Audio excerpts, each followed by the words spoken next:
This is for HIUS 530. This is discussion board 1, and I went with question number 3, which was, what was the importance of religion in early America as a cohesive social bond? In his sermon, A Model of Christian Charity, John Winthrop reminds the people that Christ gave them the model to live by, that they were to help their neighbors, they were to work side by side with them unbegrudgingly, and they were to demonstrate Christ's love to others, especially the non-believer. Not only was he saying that they had to demonstrate Christ's love through, working together unbegrudgingly or helping their neighbor at all times, he was also laying out very specific ways that they could help. In the sermon itself, it lists out all these different things about learning how to forgive debts if somebody had to, if somebody was in need and they borrowed money or borrowed food or tools or things like that. He talked about how you would, if your neighbor was so poor that they could not repay the debt, you were to forgive that debt.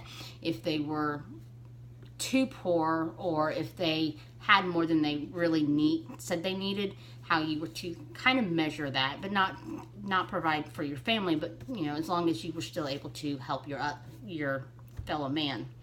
This was a covenant agreement, I guess, and it goes back to the Mayflower Compact, which John Winthrop and the Puritans who came over on the Arabella, I believe it was, before they even stepped off the boat, had come to this agreement that they would live by this covenantal rule and this covenantal agreement, which was what the Puritans were really all about, was a covenantal agreement between them to live a godly Christian life, to demonstrate Christ's love, to win the non-believer to Christ, and then in return, God would bless and protect them.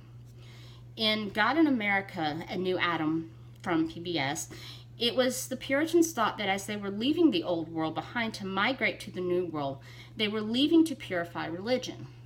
Well, if you're leaving your homeland and you're leaving your country, in many cases, some of these families left the rest of their families behind because they didn't share the same religious beliefs. Or maybe it would be one or two individuals who had these religious beliefs and they were leaving because they were being persecuted. Well, as such, their shared religion with those that they left and fled to the new world with would act kind of as a glue that would bring them together and make them a makeshift family so that they didn't necessarily feel alone in the new world. According to Professor Stephen Prethrow, who was also in this particular video in God in America, he says the fate of society hung on the religiosity of the society. It was his belief that if they followed the covenant that they had made with God, he would bless them and prosper them, protect them. However, if even one person violated this covenant, that the entire colony was doomed. The Puritans believed the same thing. They were very covenantal. That is one of the points that Dr. Schultz points out in the Puritan faith.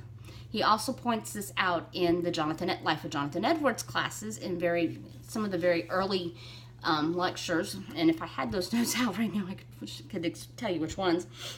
But they also had a very congregational emphasis. And those covenantal bonds brought them together as a congregation. And that congregation would actually then influence the government.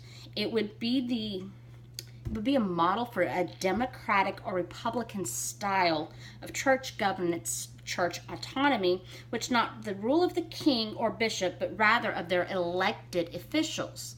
So their beliefs and how they ran their church also would be carried out into how they ran their government. So their religious beliefs really did play a large social role in their lives.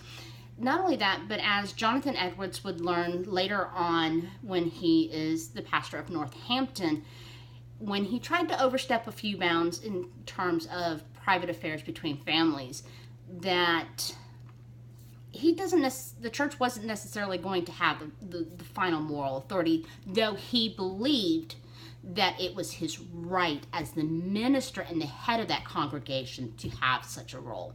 So thank you again. I appreciate it.